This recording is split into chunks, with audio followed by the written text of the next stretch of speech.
ขณะนี้ก็ถึงเวลาทำวัดเย็นกราบพระรัตนตรัยพร้อมกันอัญชลีวันทาอภิวาทอัญชลีวันทาอภิวาทอัญชลีวันทาอภิวาทอัญชลีวันทาอัญชลีเปิดหนังสือสวดมนต์ไปหน้าที่หนึ่ง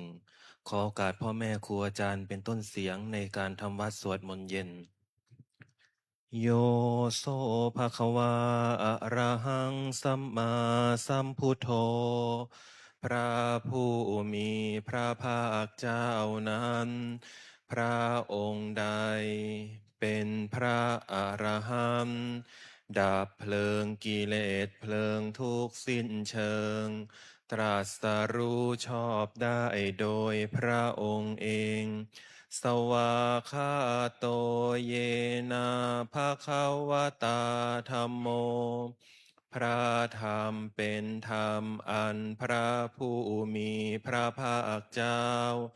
พระองค์ใดตรัสไว้ดีแล้วสุปฏิปันโนยัสสะภะคะวะโตสาวกสังโฆพระสงฆ์สาวกของพระผู้มีพระภาคเจ้าพระองค์ใดปฏิบัติดีแล้วตัมมายังภะคะวันตังสะธัมมังสะสังฆังอิเมหิสักการเรหิยะถาอะระหังอโรปิเตหิอภิปูชยามะข้าพระเจ้าทั้งหลายขอบูชาอย่างยิ่งซึ่งพระผู้มีพระภาคเจ้าพระองค์นั้นพร้อมทั้งพระธรรมและพระสงฆ์ด้วยเครื่องสักการะทั้งหลายเหล่านี้อันยกขึ้นตามสมควรแล้วสาธุโนพันเตภะคะวาสุจิราปรินิพพุโตปิข้าแต่พระองค์ผู้เจริญพระผู้มีพระภาคเจ้าแม้ปรินิพพานนานแล้วทรงสร้างคุณอันสำเร็จประโยชน์ไว้แก่ข้าพระเจ้าทั้งหลายปัจฉิมาชนะตานุกรรมปะมานาสาทรงมีพระหฤทัยอนุเคราะห์แก่พวกข้าพระเจ้าอันเป็นชนรุ่นหลังอิเมสกการเรทุกขตาปันนาการภูเตปฏิคันหาตุขอพระผู้มีพระภาคเจ้าจงรับเครื่องสักการะเป็นบรรณาการของคนยากทั้งหลายเหล่านี้อัมหากังทีคารตังหิตายาสุขายาเพื่อประโยชน์และความสุขแก่ข้าพระเจ้าทั้งหลายตลอดกาลนานเทินอะระหังสัมมาสัมพุทโธภะคะวาพระผู้มีพระภาคเจ้าเป็นพระอรหันต์ดับเพลิงกิเลสเพลิงทุกข์สิ้นเชิงตรัสรู้ชอบได้โดยพระองค์เองพุทธังภะคะวันตังอภิวาเทมิข้าพระเจ้าอภิวาทพระผู้มีพระภาคเจ้าผู้รู้ผู้ตื่นผู้เบิกบานสวากขาโตภะคะวะตาธัมโมพระธรรมเป็นธรรมที่พระผู้มีพระภาคเจ้า ตรัสไว้ดีแล้วธัมมังนามัสสามิข้าพระเจ้านมัสการพระธรรมสุปฏิปันโนภะคะวะโตสาวกสังโฆพระสงฆ์สาวกของพระผู้มีพระภาคเจ้าปฏิบัติดีแล้วสังฆังนะมามิข้าพระเจ้านอบน้อมพระสงฆ์ หันธรรมยังพุทธัสสะภะคะวะโตบุพพาคณมะกะรังกะโรมาเซนะโมตัสสะภะคะวะโตขอนอบน้อมแด่พระผู้มีพระภาคเจ้าพระองค์นั้นอะระหะโตซึ่งเป็นผู้ไกลจากกิเลส สัมมาสัมพุทธัสสะตรัสรู้ชอบได้โดยพระองค์เองนะโมตัสสะภะคะวะโตขอนอบน้อมแด่พระผู้มีพระภาคเจ้าพระองค์นั้นอะระหะโตซึ่งเป็นผู้ไกลจากกิเลส สัมมาสัมพุทธัสสะตรัสรู้ชอบได้โดยพระองค์เองนะโมตัสสะภะคะวะโตขอนอบน้อมแด่พระผู้มีพระภาคเจ้าพระองค์นั้นอะระหะโตซึ่งเป็นผู้ไกลจากกิเลส สัมมาสัมพุทธัสสะตรัสรู้ชอบได้โดยพระองค์เองเปิดไปหน้า19หันธรรมยังพุทธานุสตินยังกะโรมาเซตังโคปะนาภะคะวันตังเอวังกัลยาโนกิติสัทโธอะภุคาโต ก็กิตติศัพท์อันงามของพระผู้มีพระภาคเจ้านั้น ได้ฟุ้งไปแล้วอย่างนี้ว่าอิติปิโสภะคะวาเพราะเหตุอย่างนี้อย่างนี้ พระผู้มีพระภาคเจ้านั้นอะระหังเป็นผู้ไกลจากกิเลส สัมมาสัมพุทโธเป็นผู้ตรัสรู้ชอบได้โดยพระองค์เอง วิชาจารณสัมปันโน เป็นผู้ถึงพร้อมด้วยวิชาและจารณะสุขโต เป็นผู้ไปแล้วด้วยดี โลกวิทูเป็นผู้รู้โลกอย่างแจ่มแจ้งอนุตตโรปุริสธรรมสารถีผู้สามารถฝึกบุรุษที่สมควรฝึกได้ อย่างไม่มีใครยิ่งกว่า สัทธาเทวมนุษสานัง เป็นครูผู้สอนของเทวดาและมนุษย์ทั้งหลายพุทโธเป็นผู้รู้ผู้ตื่นผู้เบิกบานด้วยธรรมภาควาติเป็นผู้มีความจำเริญจำแนกธรรมสั่งสอนสัตว์ดังนี้หันธรรมยังพุทธาปิกิติงกโรมาเซพุทธวาลหันตวรตาทิคุณาพิยุโต พระพุทธเจ้าประกอบด้วยคุณ มีความประเสริฐแห่งอรหันตคุณเป็นต้น สุทธาพิยานกรุณาหิสมาคตโต พระองค์อันประกอบด้วยพระยาม และพระกรุณาอันบริสุทธิ์ โพเทสิโยกะมะลังวสุโร พระองค์ใดทรงกระทำชนที่ดีให้เบิกบาน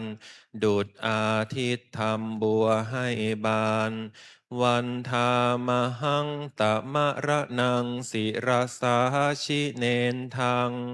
ข้าพระเจ้าไหว้พระชินสี ผู้ไม่มีกิเลสพระองค์นั้น ด้วยเสียงกล่าว พุทโธโยสัพพปานินังสระนังเขมามุตตะมัง พระพุทธเจ้าพระองค์ใด เป็นสารณะอันกเกษมสูงสุดของสัตว์ทั้งหลายปะทะมานุสติทานังวันทามิตังสิเรนะหัง ข้าพระเจ้าไหว้พระพุทธเจ้าพระองค์นั้นอันเป็นที่ตั้งแห่งความระลึกองค์ที่หนึ่งด้วยเสียงกล่าว พุทธัสสะหัสสมิทาโสวะพุทโธเมสโร ข้าพระเจ้าเป็นทาสของพระพุทธเจ้า พระพุทธเจ้าเป็นนาย มีอิสระเนื้อข้าพระเจ้า พุทโธทุกขาสคาตาจะวิทาตาจะหิตัสสะเม พระพุทธเจ้าเป็นเครื่องกำจัดทุกข์และทรงไว้ซึ่งประโยชน์แก่ข้าพระเจ้า พุทธัสสะหังนิยาเทมิสารีรันชีวิตันจิทัง ข้าพระเจ้ามอบกายถวายชีวิตนี้แด่พระพุทธเจ้า วันทันโตหังจริสามิพุทธเสวสุโพธิตัง ข้าพระเจ้าผู้ไหว้อยู่จากประพฤติตาม ซึ่งความตรัสรู้ดีของพระพุทธเจ้า นัตถิเมสระนังอัมยังพุทโธเมสระนังวรัง สารณะอื่นของข้าพระเจ้าไม่มี พระพุทธเจ้าเป็นสารณะอันประเสริฐของข้าพระเจ้า เอเตนะสัจจวัชเชนะวัฏไทยังสเน ด้วยการกล่าวคำสัตย์นี้ ข้าพระเจ้าพึงเจริญในพระศาสนาของพระศาสดา พุทธังเมวันทะมาเนนะยังปุญญังปสุตังอิทา ข้าพระเจ้าผู้ไหว้อยู่ซึ่งพระพุทธเจ้า ได้ควันควายบุญใดในบัดนี้สัพเพปิอันตรายาเมมาเฮสุงตัสสะเตชะสะ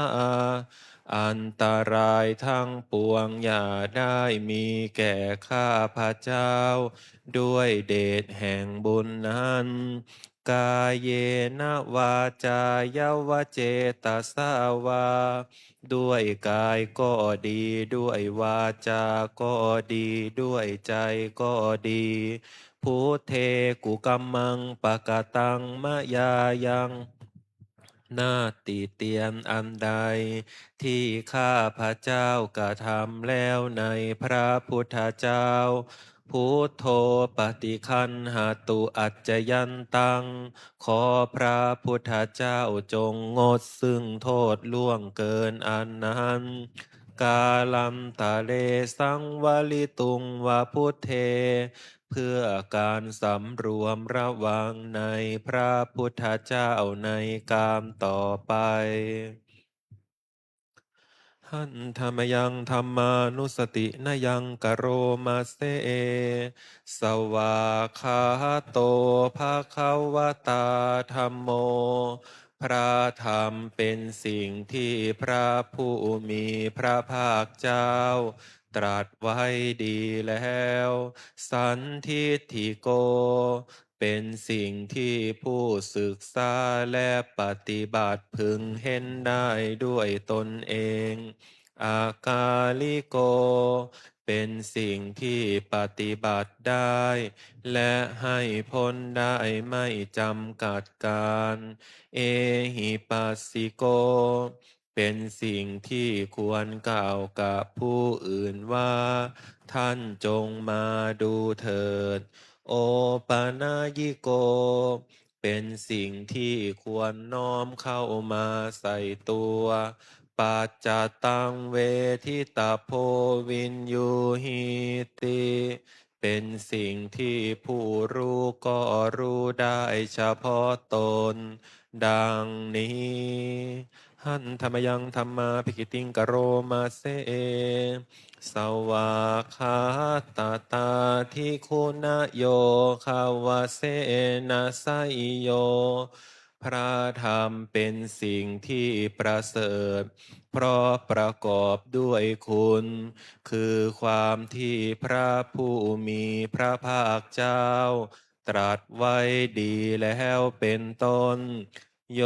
มัคคปากะปริยัติวิโมกขเพโท ธรรมอันจำแนกเป็นมรรคผลปริยัติและนิพพานธรรมโมกุโลกัปปัตตนาทัทธาริธารี เป็นธรรมทรงไว้ซึ่งผู้ทรงธรรม จากการตกไปสู่โลกที่ชั่ว วันธามหังตะมหะรังวรธรรมเมตัง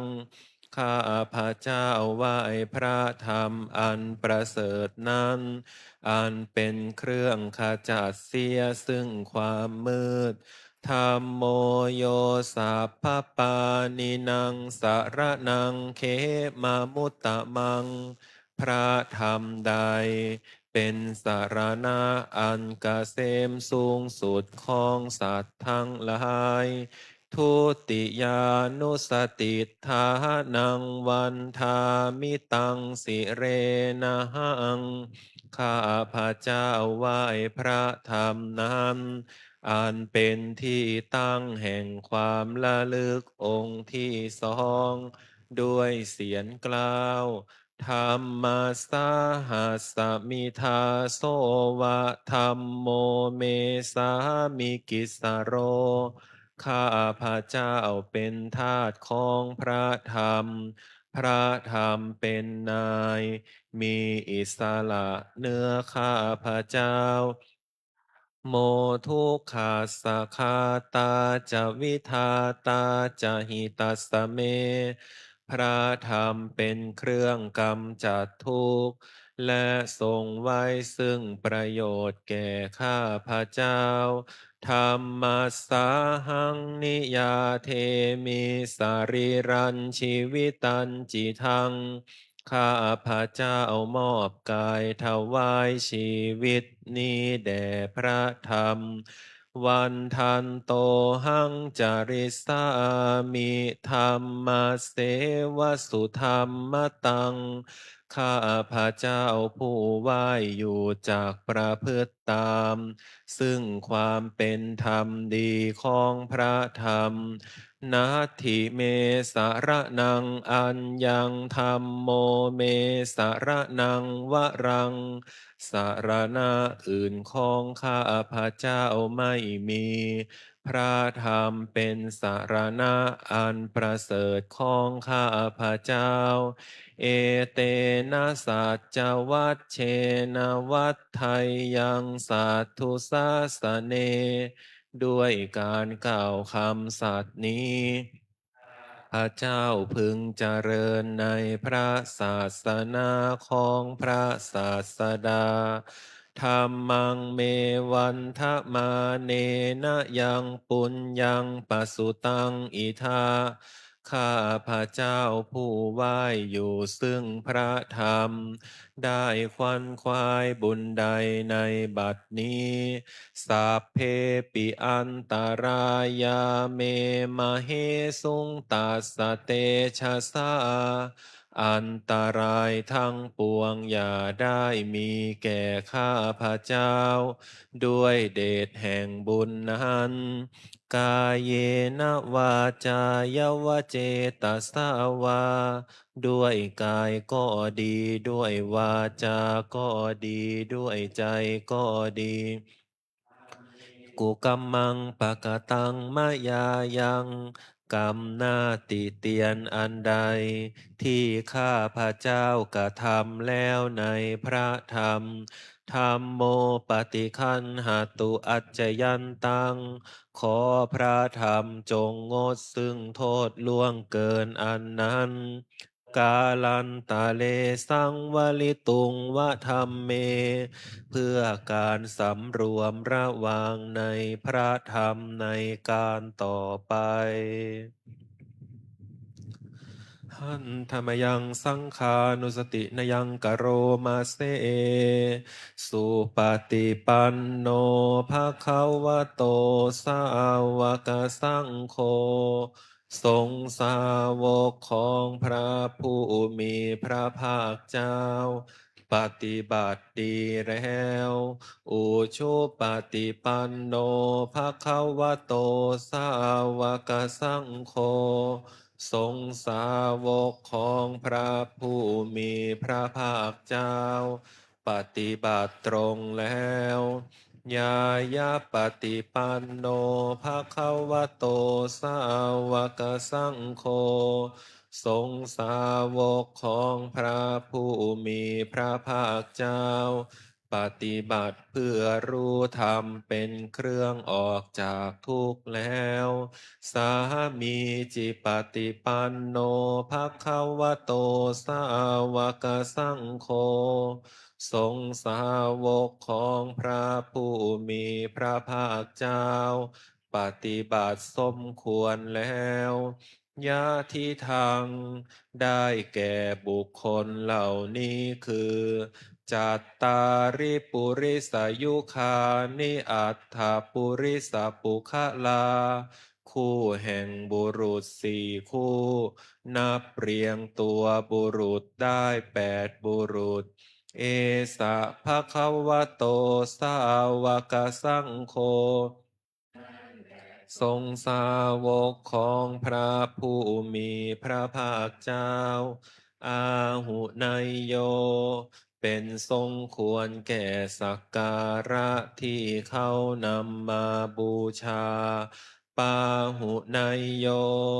เป็นทรงควรแก่สักการะที่เขาจัดไว้ต้อนรับทักขินายโยเป็นผู้ควรรับทักษิณาทานอัญชลีกรณิโยเป็นผู้ที่บุคคลทั่วไปควรทำอัญชลีอนุตตรังปุญญเขตังโลกัสสาติเป็นเนื้อนาบุญของโลกไม่มีนาบุญอื่นยิ่งกว่าดังนี้หันธรรมยังสังฆาปิกิติงกโรมาเซสัทธรรมโชสุปฏิปฏิคุณาทิยุโตพระสงฆ์ที่เกิดโดยพระสัทธรรม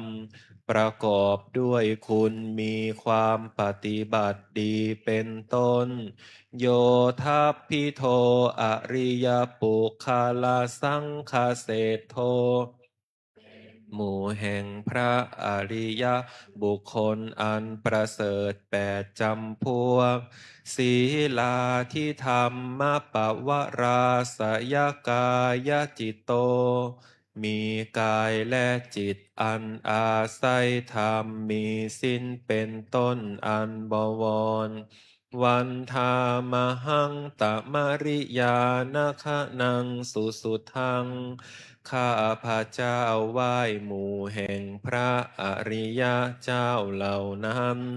อันบริสุทธิ์ด้วยดีสังโฆโยสัพพปานินังสารนังเขมามุตตะมังพระสงฆ์หมู่ใด เป เป็นสารณะอันเกษมสูงสุดของสัตว์ทั้งหลายตติยานุสติทานังวันทามิตังสิเรนะหังพระเจ้าไหว้พระสงฆ์หมู่นั้นอันเป็นที่ตั้งแห่งความระลึกองค์ที่สามด้วยเสียงกล่าวสังฆาสาหัสมิทาโสวะสังโฆเมสามิกิสโรข้าพระเจ้าเป็นทาสของพระสงฆ์พระสงฆ์เป็นนายมีอิสระเนื้อข้าพระเจ้าสังโฆทุกขาสคาตาจะวิทาตาจะหิตาสเม พระสงฆ์เป็นเครื่องกำจัดทุกข์และทรงไว้ซึ่งประโยชน์แก่ข้าพระเจ้า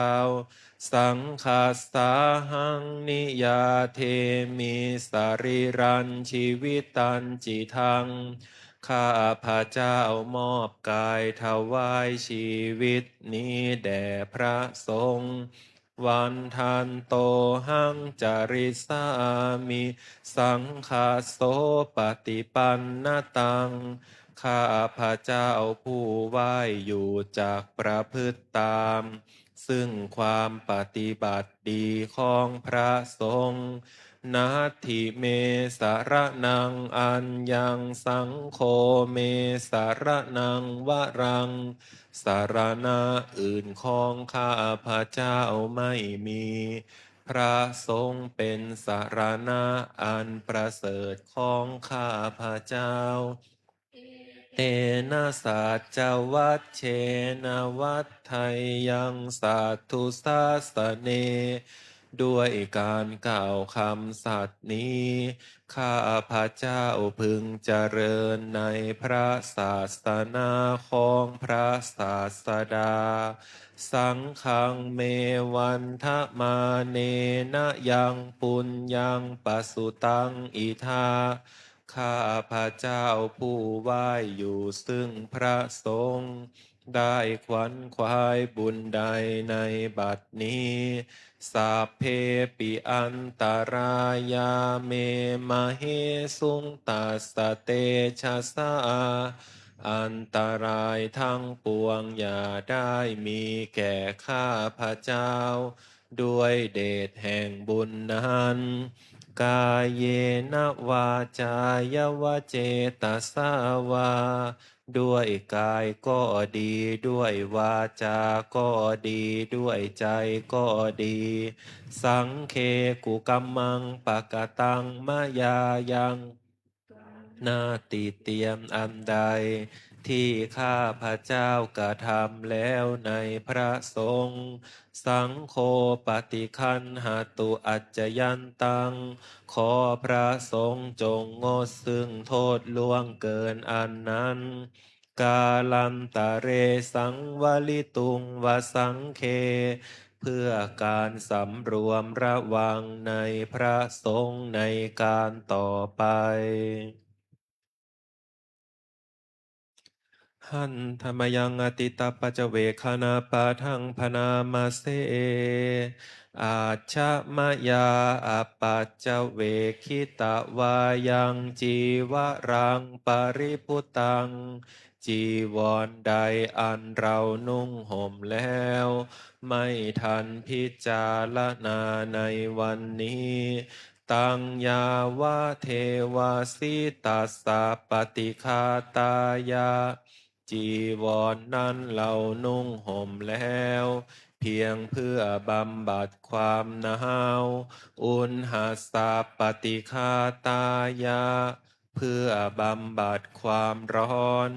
ดังสมกะสวาตาตปะสิริงสปะสัมผัสสหนังปฏิคาตายาเพื่อบำบัดสัมผัสอันเกิดจากเหลือบยุงลมแดดและสัตว์เลื้อยคลานทั้งหลายยาวะเทวาหิริโกปินาปฏิชาธานาทัง และเพียงเพื่อปกปิดอวัยวะอันให้เกิดความละอายอาชมยาอปัจจเวคิตวายโยปินทปาโตปริพุโตบินทบาทใดอันเราฉันแล้วไม่ทันพิจารณาในวันนี้โสเนวะทวายาถ้าบาทนั้นเราฉันแล้วไม่ใช่เป็นไปเพื่อความเพลิดเพลินสนุกสนานนะมะทายาไม่ใช่เป็นไปเพื่อความเมามันเกิดกำลังพลังทางกายนะมันดานายาไม่ใช่เป็นไปเพื่อประดับนาวิภูสนายาไม่ใช่เป็นไปเพื่อตกแต่งยาวะเทวาอิมาสกายาสถิติยาแต่ให้เป็นไปเพื่อความตั้งอยู่ได้แห่งกายนี้ยาปนายาเพื่อความเป็นไปได้ของอัตภาพวิหิงสุปารติยาเพื่อความสิ้นไปแห่งความลำบากทางกายพรหมจริยานุคาหายาเพื่ออนุเคราะห์แก่การประพฤติพรหมจรรย์อิติปุรานันจะเวทนังปฏิหังคามีด้วยการทำอย่างนี้เราย่อมระงับเสียได้ซึ่งทุกขเวทนาเก่าคือความหิวณวันจะเวทนังณอุปาเทสามีไม่ทำทุกขเวทนาใหม่ให้เกิดขึ้นยาตาราจะเมภวิสติอนวัชตาจะพาสุวิหารโรจาติอันหนึ่งความเป็นไปโดยสะดวกแห่งอัตภาพนี้ด้วยความเป็นผู้หาโทษมิได้ด้วย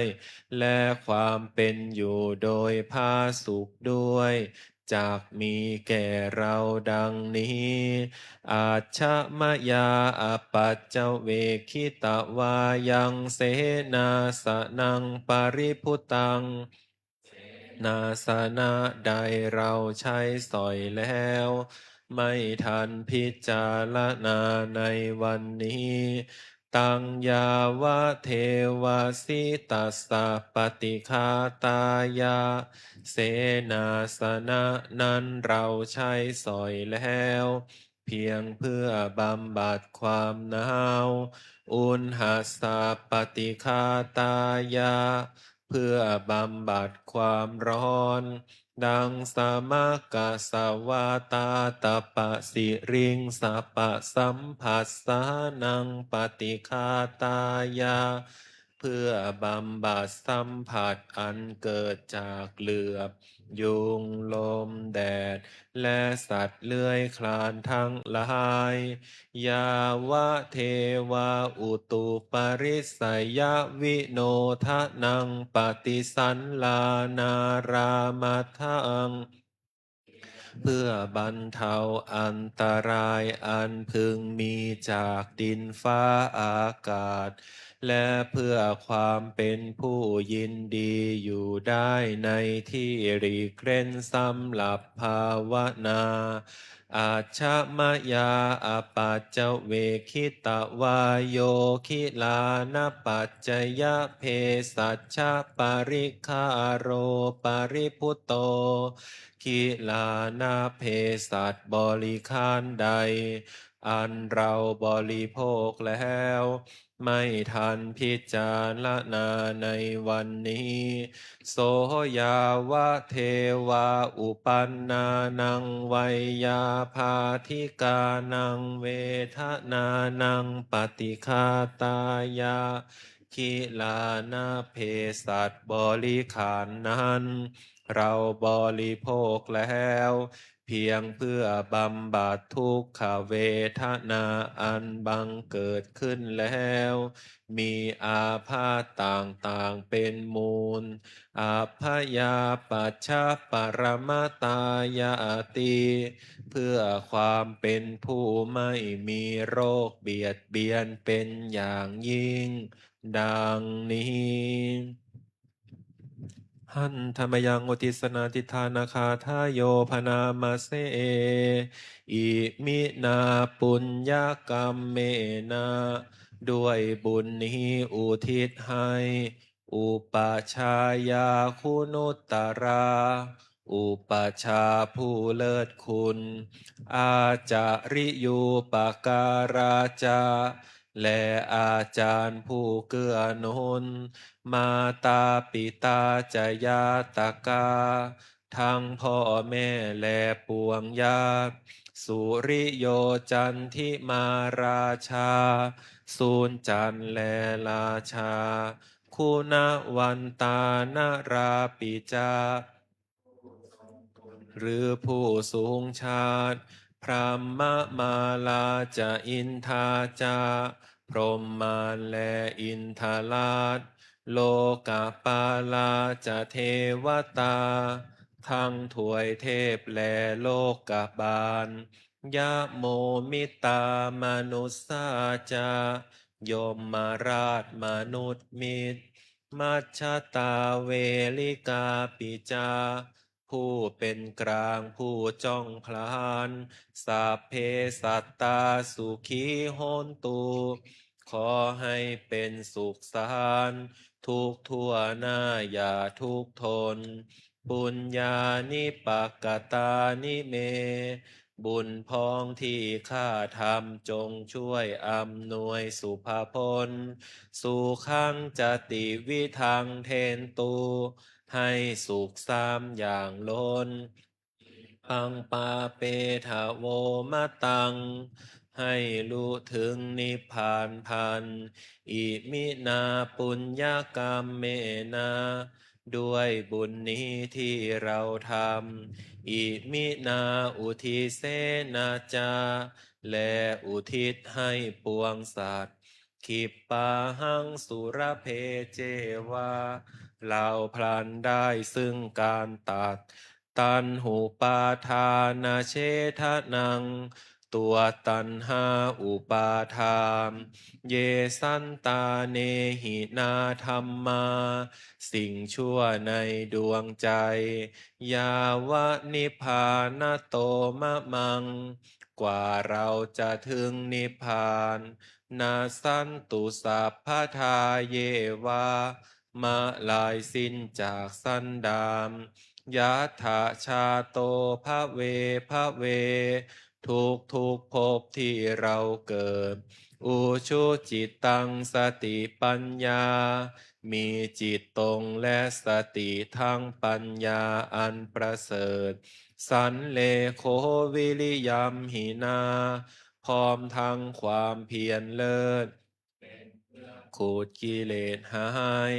มาลาลพันตุโนกาสังโอกาสอย่าพึงมีแก่หมู่มารสิ้นทั้งหลายกาตุนจะวิริเยสุเม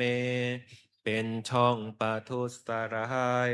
ทำลายล้างความเพียรจม พุทธาทิปะวะโรนาโทพระพุทธผู้บวรนาถธรรมโมนาโทวรุตตโม พระธรรมที่พึงอุดม นาโทปัจเจกพุทโธจาภาปัจเจกพุทธสม สังโฆนาโทตะโรมะมังอาสงฆ์ที่พึ่งพยอง เตโสตะมานุภาเวนะ ด้วยอานุภาพนั้นมาโลกาสังละพันตุมา ขอหมู่มารอย่าได้ช่องทัสสะปุญญานุภาเวนะด้วยเดชบุญทั้งสิบป้อง มาโลกาสังละพันตุมา อย่าเปิดโอกาสแก่มารเถิดเปิดไปหน้า38หันธรรมยังโอวาทปาติโมคคาทายโยพนามาเสสัพพะปาปัสสะอากะระนัง การไม่ทำบาปทั้งปวง กุศลาสุปสัมปทา การทำกุศลให้ถึงพร้อมสัจิตตปริโยทปะนัง การชำระจิตของตนให้ขาวรอบ เอตังพุทธานาสาสนังทำซ้ำอย่างนี้ เป็นคำสั่งสอนของพระพุทธเจ้าทั้งหลาย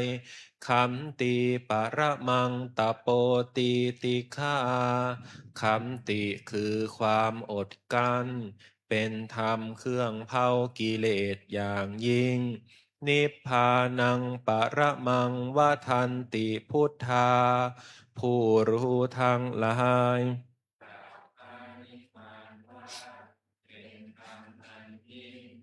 นาหิปัปพชิโตปารูปคาติ ผู้กำจัดสัตว์อื่นอยู่ ไม่ชื่อว่าเป็นบรรพชิตเลยสามโนโหติปรังวิเหทะยันโต ผู้ทำสัตว์อื่นให้ลำบากอยู่ ไม่ชื่อว่าเป็นสมณะเลยอนุปวาโทอนุปคาโต การไม่พูดร้าย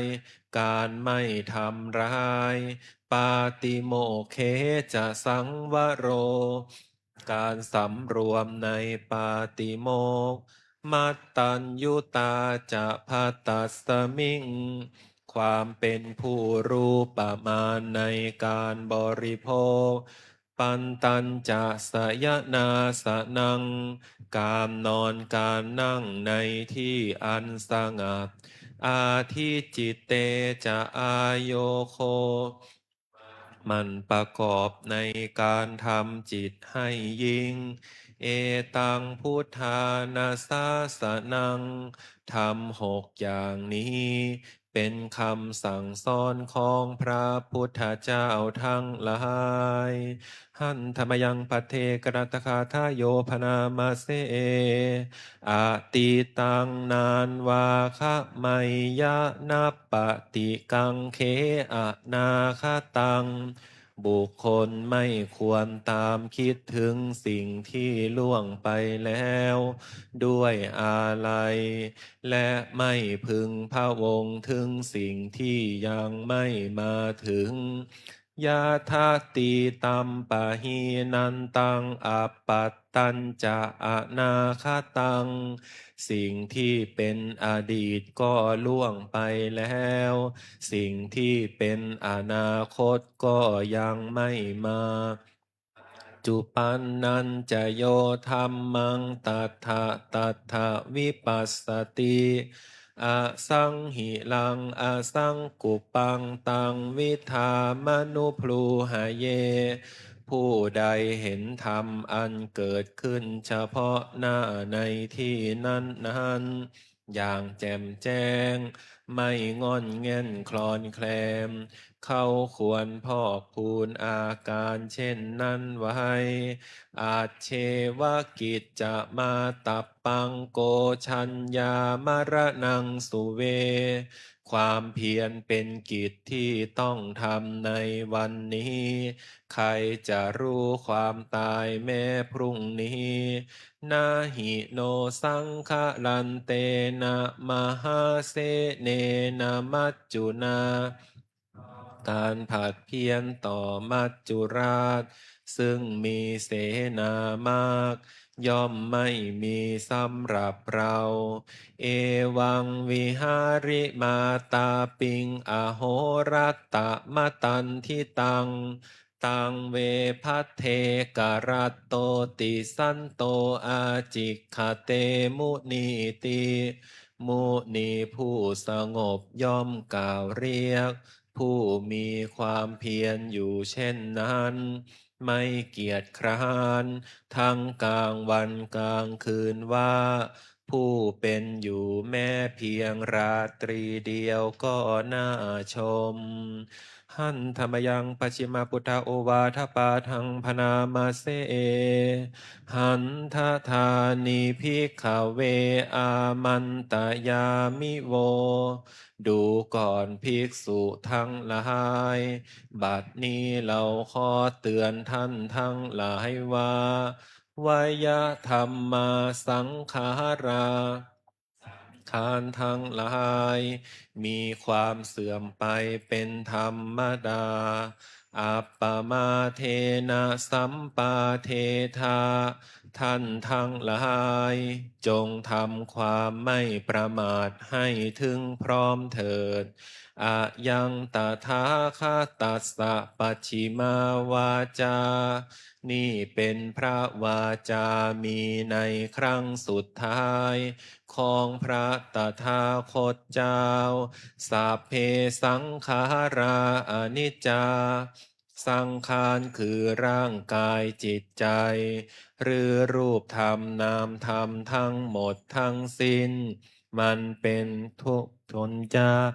มันไม่เที่ยงเกิดขึ้นแล้วดับไป มีแล้วหายไปสัพเพสังขาราทุกขา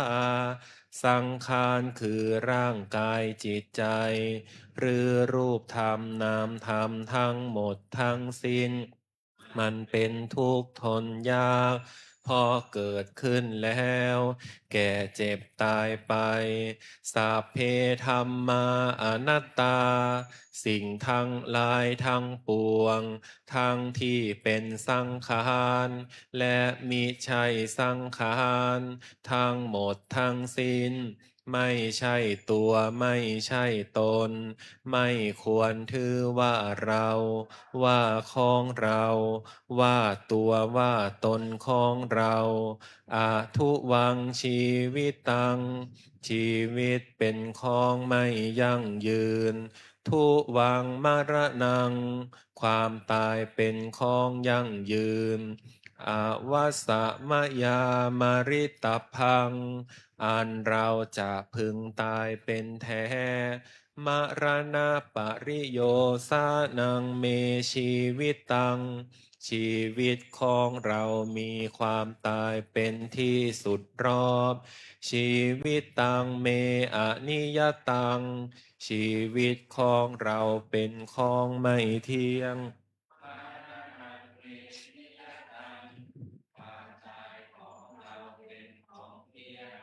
อาจิลังวัตยังกายโย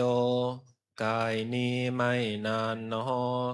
ปาทวิงอาทิเสสติจักนอนทับบนแผ่นดินชุโทอเปตวิญญาโน เมื่อปราศจากวิญญาณแล้ว นีลัตถังวะกะลิงคะลัง หาสาระประโยชน์มิได้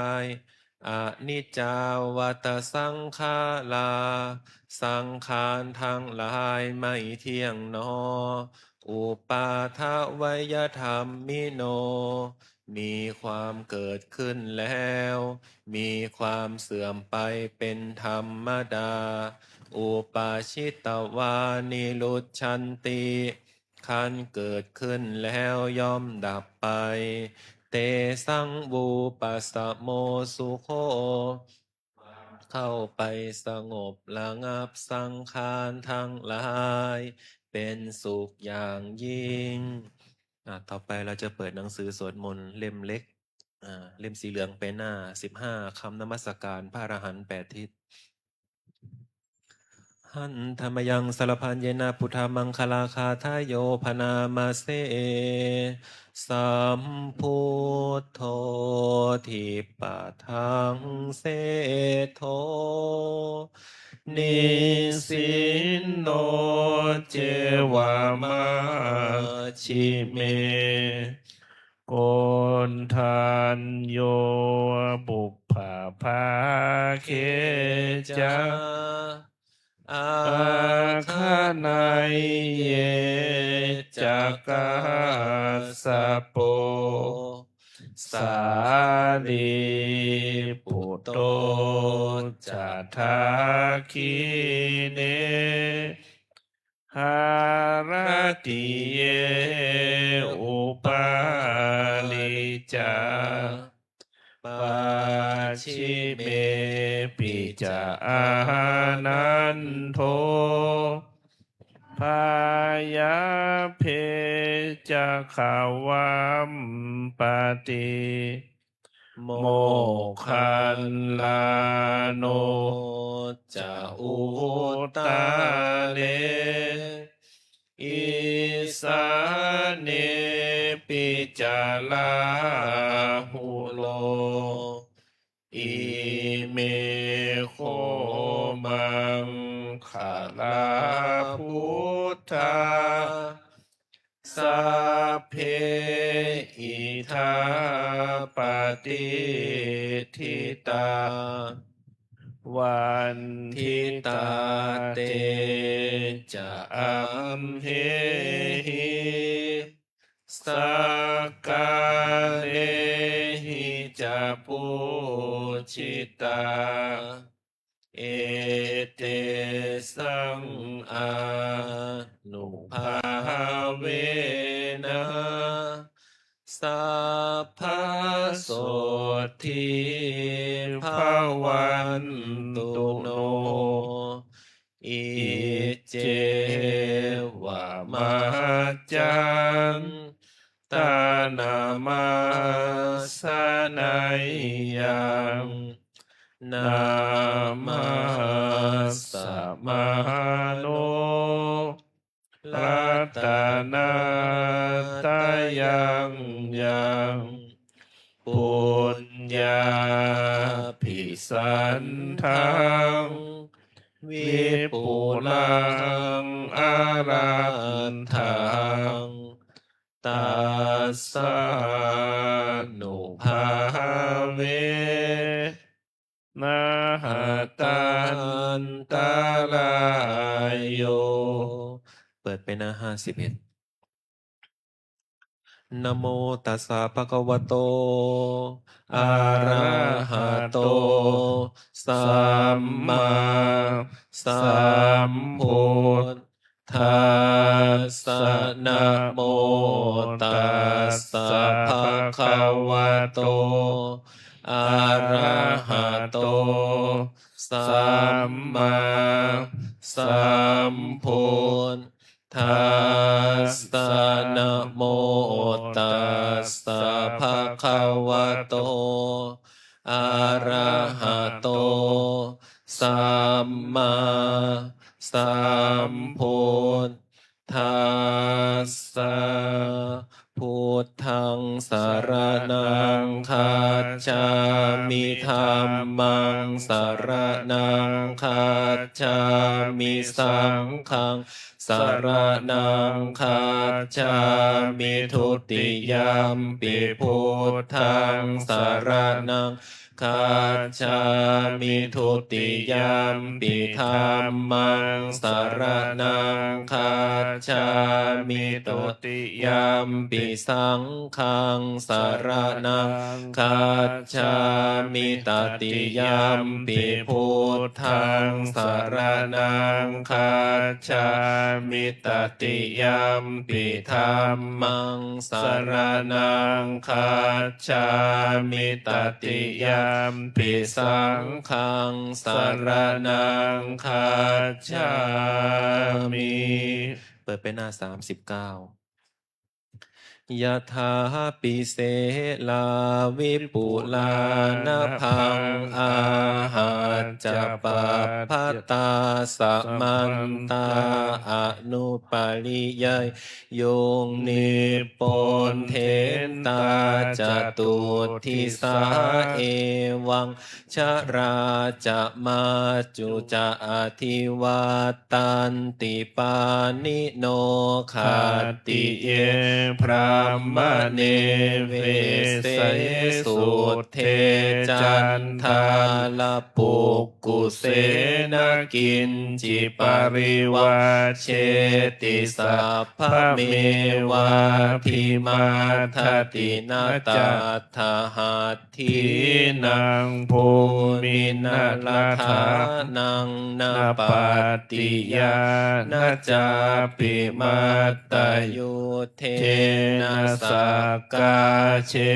ตุงทะเนนะวะตัสสมาหิปันติโตโปโสสัมปัสสังอาตมังตโนพุทเทธัมเมจะสังเคจะทีโลสัทธังนิเวสเยโยธัมมจาริกายเยนะวา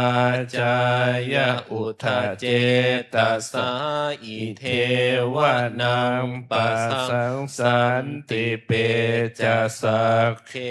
ปะโมทติยาสสัทธาตถาคเตนะจาราสุปฏิทิตาสีลัญจายาสกัลยานังอริยกันตังปัสสังสิตังสังเคปัสสาโทยาสัทธิอุชุภูตัญจะทัสสะนังอัทธลิโทติตังอาหุอะโมคันตัสสะชีวิตังตัสสะมาสัทธันจะสีลันจะปัสสะทังธรรมทัสสะนังอนุยุญเชทะเมทาวิงสารังพุทธานาสาสนันติ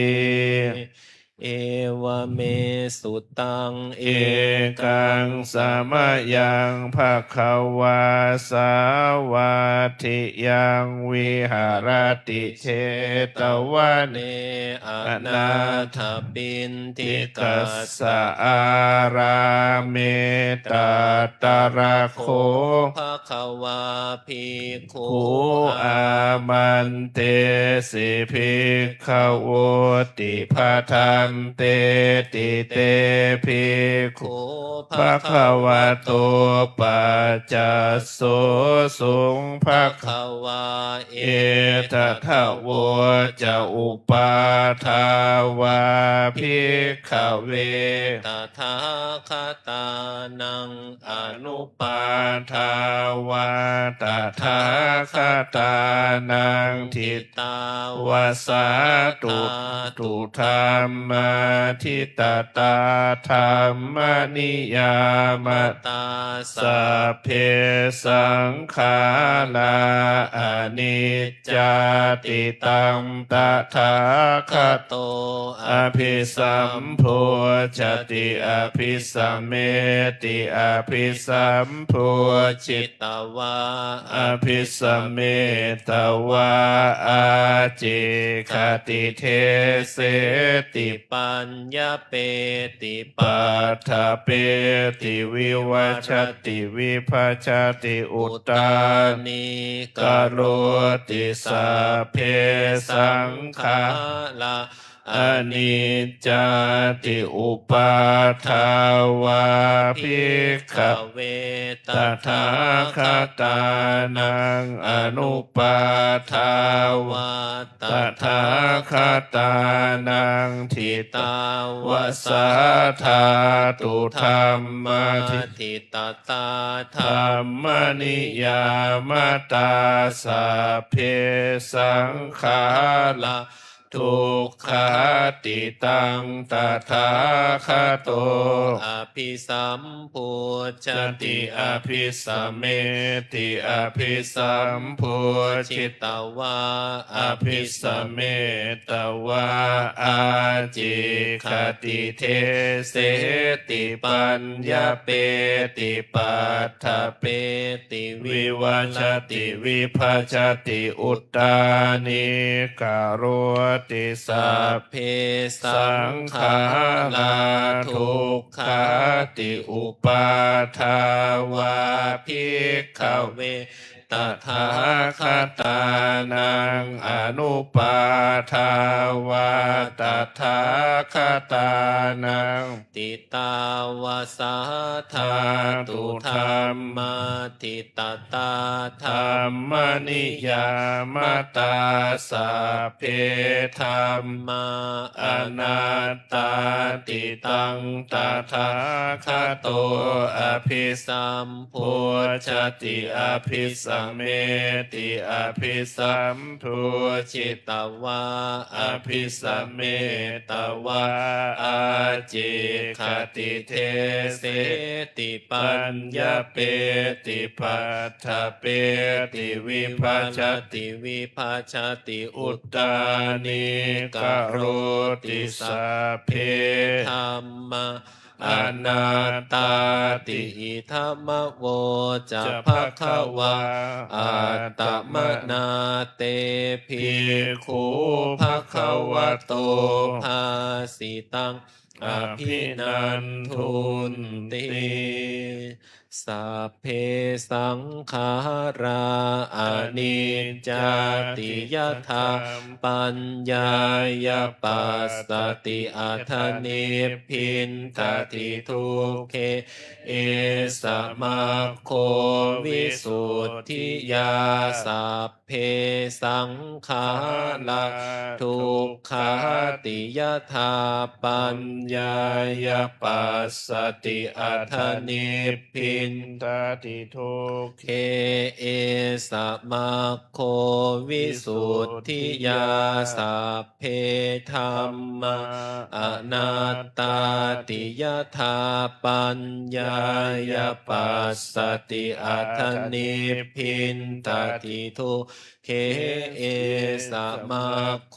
ค โค วิสุทธิยา อั อั ป ป ป ป กาก า เต เต ม ม นุ นุ ส เส เส สุ สุ เย เย ช ช ะ นา นา ปา ปา รา รา คา คา มิ มิ โน อั อั ฏ ฏ ฐา ฐา ยั ยัง ง อิ อิ ต ต รา รา ป ป ชา ชา ติ ติ ระ ระ เม เม วะ วะ นุ นุ ทา ทาว า ติ ติ เย เย จะ จะ โค สัม ม มาทา ทา คา คา เต เต ธัมเม ธ ธั ร ม ร มา มา นุ นุ วั วั ต ต ติ ติ โน เต เต ช ชะ นา นา ปา ปา รา ระ เม เม สั สั น น ติ ติ มาจุทัยยังสุทุตตะลัง ธร กั ร นหะ มัง ธ วิ รรมัง วิ วิ ป ป หา หาย สุ สุ กัง ภา ภา เว เว ท ย ปั ปั น น ดิ ดิ โต โต อ อ โน โน ก ก มา มา คั คั ม ม ม ม วิ วิ เว เว เก เก ย ยะ ถาทู ทู ละ ระ มั มั ง ง ต ต รั รั ต ส ตระพิ พิ ร ร ติ ติ มิ มิ จ จ ฉั ฉั ย ย ย ย หิ หิ ต ต ต ต วา ก กา า เม เม อ อา กิ กิ น น จ จ โน โน ปริโยทปยะ อั อั ต ต ตา ตา นั นั ง ง จิ จิ ต ต ต ต กะ สิ เลเส หิ หิ ปั ปั น น ทิ ทิ โต โต เย สัง สัมโพธิสังเคสุสัม มา จิตตัง สุภาวิตัง อาทา นปตินิสสักเค อนุปาทายะเย ละตะ ขีนาสวาชุติมันโต เตโลเกปรินิพพุตตาติ อวิชชาปั ปั จ จจยาสังขาราสังขาราปัจจยาวิญญาณังวิญญาณปัจจยานามรูปังนามรูปปัจจยาสลายตนังสลายตนะปัจจยาปัสโสปัสสะปัจจยาเวทนาเวทนาปัจจยาตัณหาตัณหาปัจจยาอุปาทานังอุปาทานาปัจจยาภโวภวะปัจจยาชาติชาติปัจจยาชรามรณังโสกปริเทวทุกขโทมนาสุปายาสาสัมภวันติเอวะเมตัสสะเกวรัสสะทุกขคันธา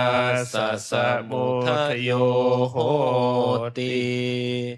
อวิชชายตเววะอเสสวิลาคนิโรธาสังขารานิโรโทสังขารานิโรธาวิญญาณนิโรโทวิญญาณนิโรธานามรูปนิโรโทนามรูปนิโรธาสลายตนะนิโรโทสลายตนะนิโรธาภาสนิโรโทภาสนิโรธาเวทนานิโรโทเวทนานิโรธาตัณหานิโรโทตัณหานิโรธาอุปาทานานิโรโทอุปาทานานิโรธาภวานิโรโทภวานิโรธาชาตินิโรโทชาตินิโรธาชรามรณังโสกปริเทวทุกขโทมนาสุปายาสานิโรธชันติเอวะเมตัสสะเกวรัสสะทุกขคันธาสนิโรโทโหติยะถาหาเวปาตุภวันติธัมมาอาตาปิโนชายโตพระมนัสสะทัสสะกังขาวะปยันติสัพพายโตปัจจนาติสเหตุธัมมังยะถาหาเวปาตุภวันติธัมมาอาตาปิโนชายโตพระมนัสสะทัสสะกังขาวะปยันติสัพพายโตขยังปัจจญานังอเวทิยถาหาเวปาตุภวันติธัมมาอาตาปิโนชายโตพระมนัสสวิทูปยังติทติมาราเสนังสุโรวะโอภาสยมันตาริขันติอติตังนานวาคะไมยนาปฏิกังเขอนาคตังยทัตติตัมปะหินันตังอาปตัญจะอนาคตังปัจจุปันนันจะโยธัมมังตัทธะตัทธวิปัสสติอสังหิลังอสังกุป ปังตั ตั ง น วิ หัง ธามนุพรูหะเย อา อา เช เช ว ว กิ กิ จ จ จะ มา มา ตา ตา ปังโก โก ชั ชั ญ ญ ญา ญาม ร ร ณั นั ง ง สุ สุ เว เว นะหิโน สั สั ง ง ฆ ฆา รั รั น น เต เต นะ นะ ม ม หา หา เส เส เน เน นะ นะ มา มา จุนา เอ เอ วั วั ง ง วิ วิ หา หา ริ ริ มา มา ตา ตา ปิง อ อ โห โห รั รั ต ต ต ม ม ตั ตั น น ทิ ทิ ตังตังเว พ พั า ท เท เท ก กะ รั รั ต ต โต โต อา ติสั สั น น โต โต อา อา เจ เจ ข ข เต มุ มุ นี นี ติ ติ อเนก ก ชา ชา ติ ติ สั สั น น สา สา ลั ลั ง ง สันทาวิ วิ สั สั ง ง อ อ เน เน พิ พิ สั สั ง ง ฆ ฆ ห ห กา กา ลั ลั ง ง ข ข เว สั สั น น โต โต ทุ ทุ ก ก ข ขา ชา ชา ติ ติ ปุ ปุ นา นา ปุ ปุ นังข ข ห ห กาก า ล ล ก กะ ทิ ทิ โท โท สิ สิ ปุ ปุ ณ ณ เค เค หั หั ง ง นาก าก า า ห ห สิ สิ สา สา พา พา เต เต ภา ภา สุ สุ กาก า ภา ภา คา ข ข ห ห ภู ภู ตั ตั ง ง วิ วิ สั สั ง ง ข ข ตั ตั ง ง วิ วิ สั สั ง ง ข ข าร าร ค ค ตัง จิ จิ ต ต ตั ตั ง ง ตั ตั ณ น หา หา นั นั ง ง ข ข ย ย มา มา ช ช ค คา ติ ติ เปิดไปหน้า135อะทาสิเม อาก อาก า า สิ สิ เม เม ยาย า ติ ติ มิ มิ ตา ตา ส ส ขา ขา จะ จะ เม เม เป เป ตา ตา นั นั ง ง ทา ทา คิ คิ นั นั ง ง ทา ทา ชา ชา ปุ ค เพกตม ม นุ นุ ส ส รั รั ง ง น น หิ หิ รุ รุ ณ ณ นั นั ง ง วาว า โส โส โก โก วาว าย า า วั วั ญ ญ ญา ญา ป ป ริ ริ เท เท ว ว นา นา นตัง เปตา นา นา มา มา ทา ทาย ะ ะ เอวัง ติทัน ทัน ติ ติ ยาย า ตโย อายัญจะโค ทา ทา คิ คิ นา นา ทิ ทิ น น นา นา สั สั ง ง ฆา ฆาม หิ หิ สุ สุ ป ป ฏิ ฏิ ทิ ทิ ตา เท ทิ คา คาร รา ตั ตั ง ง หิ หิ ตา ตาย า า ส ส ถา ถา นะ นะ โส โส อุ อุ ป ป กาก า ป ป ติ ฏิ โส โส ยาย า ติ ติ ธั ธั ม ม โม โม จะ จะ อะ อะ ยั ยัง ง มิ มิ ทา ทา สิ สิ โต โต เป เป ตา ตา นา นา ปู ปู ชา ชา จั จั ก ก ก ก ตา ตา อุ อุ ลา ลา ลา ลา พ พะ ลั ลั ม ม จะ จะ ภิ ภิ ก ก ขุ ขุ น น ม ม โน โน ป ป ทิ ทิ น น นั นั ง ง ตุมเห หิ หิ ปุ ปุ ญ ญ ญั ญั ง ง ป ป สุ สุ ตั ตั ง ง อ อ นา นา ป ป กั กัน น ติ ติ ภวตุสัพพ พะ มั มั ง ง ค ค ลั ลั ง ง ลา ลา คั คั น น ตุ ตุ สั สั พ พ พ พ เท เท ว ว ตา สั สั พ พ พ พ พุ พุ ท ท ธา ธา นุ นุ ภา ภา เว เวนะสัทธา โส โส ทิ ภ ภ วั วัน น ตุ ตุ เต เต ภ ภ ว ว ตุ ตุ สั สั พ พ พ พ มั มั ง ง ค ค ลั ลั ง ง ลาคันตุ ตุ สั สั พ พ พ พ เท เท ว ว ตา ตา สั สั พ พ พ พ ธร ธ ร ร มา มา นุ นุ ภาเว เว นะ นะ สั สั ท ท ธา ธา โส โส ทิ ทิ ภ ภ วั วัน น ตุ ตุ เต เต ภ ภ ว ว ตุ ตุ สั สั พ พ พ พ มั มั ง ง ค ค ลั ลั ง ง ลา ลา คั คั น น ตุ ตุ สั สั พ พ พ พ เท เท ว ว ตา สั สั พ พ พ พ สั สั ง ง ฆา ฆา นุ นุ ภาเว เว นั นะ ส สั ท ท ธา ธา โส โส ทิ ทิ ภ ภ วั วัน น ตุ ตุ เต เต ต่อไปเราก็จะเจริญจิตตภาวนาสักครู่หนึ่ง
ก็สมควรแก่เวลาค่อยๆขยับขยายออกจากการภาวนา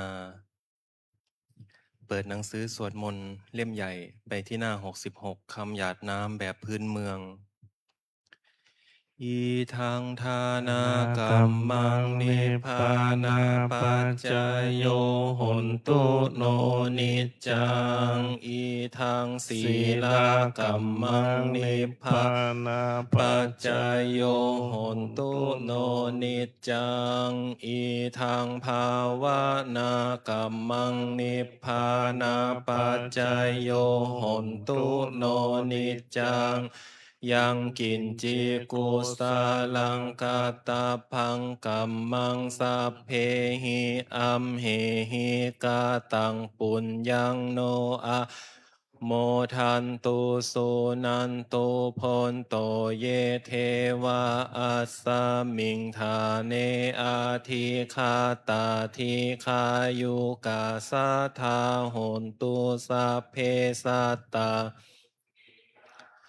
นังปาลิหาลันตุมาตาปิตาสุขิตาโหนตุทุกขาปามุจจันตุสัพเพยาตากาสุขิตาโหนตุทุกขามุจจันตุสัพเพอายาตากาสุขิตาโหนตุทุกขาปามุจจันตุสัพเพปิสาสัพเพขาสัพเพเปตาสุขิตาโหนตุทุกขาปามุจจันตุสัพเพนาคาตาสุขิตาโหนตุทุกขาปามุจจันตุสัพเพเท